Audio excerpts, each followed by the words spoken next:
Түркияда Қазақстан күндері аясында Keçiören муниципалитетінде Сүйінбай Аронұлына ескерткіш қойылды. Естеріңізде болса, былтыр бюст орнатылған саябаққа ақынның 200 жылдығына орай есімі берілген болатын. Жалпы Keçiören Анкарадағы халқы тығыз орналасқан ең үлкен аудан. Мұнда 1 миллиондай адам тұрады.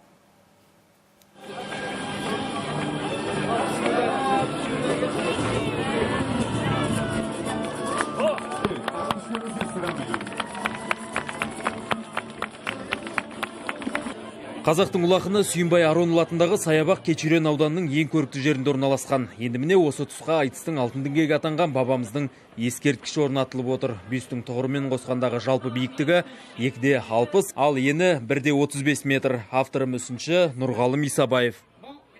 Бұның ерекшелігі қалпағында, жалпы чапанында, сосын оюларында.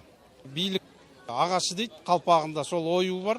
Онымен тек жаңағы сол осы киімге оюларға байланысты үлкен көп ғылыми жұмыстармен айналысқан зерттеген адамдармен бірлесе отырып, осы тұжырымға келіп, осындай дүние туындады.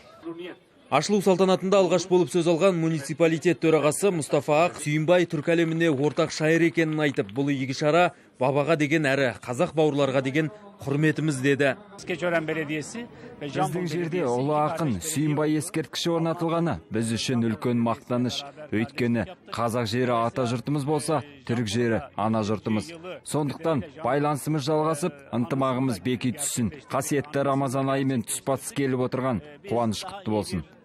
Ал Алматы облысы делегациясын бастап барған облыс әкімінің орынбасары Бақтияр Өнербаев тәуелсіздіктің 25 жылдық аясындағы бұл шараның маңыздылығына жан-жақты тоқталды. Әрі осы игі істің басы қасында жүрген азаматтарға облыс басшысының атынан алғысын айтты. Өйткені бұл өз кезегінде түркі дүниесін байытып, мәңгілік елдің мәңгілік мұралары болмақ. Халқында ұлы тұлғалар көп. Ол ұлы тұлғаларды өскелең ұрпаққа, олардың қалдырып кеткен, алтын қорға қалдырып кеткен мәдени мұраларын насихаттау мақсатында осындай игі шараларды атқаруымыз керек. Дәл сол сияқты түрік халқының да ұлы ақындарын, ұлы батырларын біз өз елімізде осындай саябақ ашып, көшелерге есімдерін беріп, болмаса монументтер, бюсттер ашатын болсақ, нұр үстіне нұр болады деп ойлаймын. Ол деген сөз түрік халықтарының ынтымағын, бірлігін ары қарай жалғастырып, мәңгілік елге бағыттайды деп ойлаймын. Сонымен қатар шарада мемлекет және қоғам қайраткері Шәмшә Беркімбаева, ақынның тікелей ұрпағы Ғабит Садырбаев та бауырлас мемлекеттерде саяси экономикалық байланыспен қатар мәдени қарым-қатынас орнаған тілге тиек етті. Жалпы екі ел арасында алтын көпір болған руханият әлемі, түркілік тұтастық. Сондықтан сөз сөйлегендер Сүйінбай ескерткішінің ашылуын соның бір жарқын көрінісіне балады.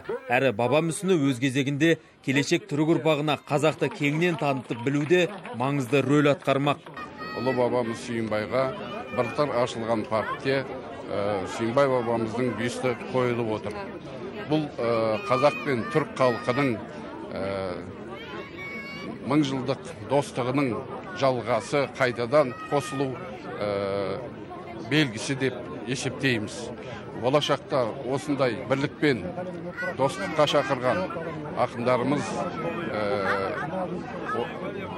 әрбір Қазақстанда, Түркияда болады деп ойлаймын. Бюсттің ашылу рәсімін Сүйінбай атындағы облыстық филармония өнерпаздары ән күйімен көмкеріп, түрік бауырлардың ыстық ықыласына бөленді.